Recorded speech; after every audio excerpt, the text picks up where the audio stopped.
Hi, I'm Josh with Real Property Management Express. Well, evictions are a huge topic right now, and we're going to cover them. And we're going to talk about what was included in the CARES Act about eviction, the eviction moratorium and fee protection. So let's get started. So quick overview, the CARES Act states that there are to be no late fees or evictions for the next 120 days in covered properties. So we want to look at, does this apply to the property you live in, and what does it mean for you? So let's look through this. This only applies to properties who have federally backed mortgages. So that's going to be like your VA loans, your FHA, Freddie Mac, Fannie Mae, those types of things. There's a couple other ones that are mixed in there too, but that's the ones that this applies to. So it applies to a lot of properties, but certainly not every property. It doesn't apply, for example, to homes that don't have a mortgage. So if the property owner has paid it off, he owns it free and clear, the eviction moratorium does not apply. It also wouldn't apply to private mortgages. So for example, if I borrow money from my dad or from my mom or some relative or even from a local bank, the moratorium would not apply to those cases. Now, something that's real critical to remember, that even if you live in a property that does have an eviction moratorium on it, that generally, for sure in the CARES Act, and often on some of this other legislation too, it does not forgive the rent. It doesn't remove your obligation to pay the rent. So it's always in your best interest to keep paying your rent, if at all possible, to avoid eviction down the road and damage to your credit. However, you do have some peace of mind. You won't be evicted. You won't be homeless because of the CARES Act eviction moratorium. Now, the challenge is that you can't really know if your property is included in this because the owner doesn't have to tell you, right?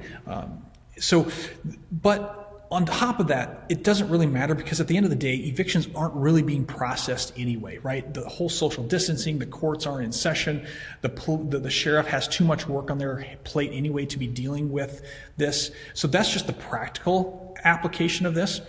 Also, if a landlord of a covered property tries to evict, that case is going to get thrown out because it's currently illegal under the CARES Act. But then I think what's probably the most important reason of all is landlords really want you to stay in their property and they're willing to work with you. And that runs the gamut to people that are willing to set up payment plans with you, to all the way to the extreme. For example, the other day we had an owner call us, a client of ours call us, and he said, "Hey, listen, I am financially well off. I don't need the rent this month. So if you wouldn't mind just telling the resident that lives in our property that I'm going to forgive April's rent." And so we called the resident, and it just so happened that he had lost his job the day before. And so you can imagine how grateful he was. Now, not every landlord can do that, right? They have mortgages and insurance and maintenance and the property manager to pay, and they've got a lot of expenses. Not everyone can do that. But my experience has been landlords are not interested in evicting tenants, especially right now, right? The whole purpose of a landlord, the whole purpose of owning a rental property is for the resident, right? It has no other purpose than for the resident. So just keep that in mind, that I don't think we need a law to make this happen, quite frankly, but just know the law is there. So anyway, what do you need to do? Well, the first step always is communicate. Communicate with your property manager, the landlord, the property owner, and do it. We have this saying in our company: if we're going to fight, let's fight up front. Okay, no sense hiding behind it. Let's get it out from front. Let's invite the elephant into the room and say, "Listen, I lost my job. I've got this problem. I've got that problem. What can we do?" Right? Here's what I'm trying to achieve as a resident. Here's what I'm trying to achieve as a landlord. And how do we come together and make that happen as a community? Because we both need each other. At the end of the day, we both need each other. Number two is find the resources.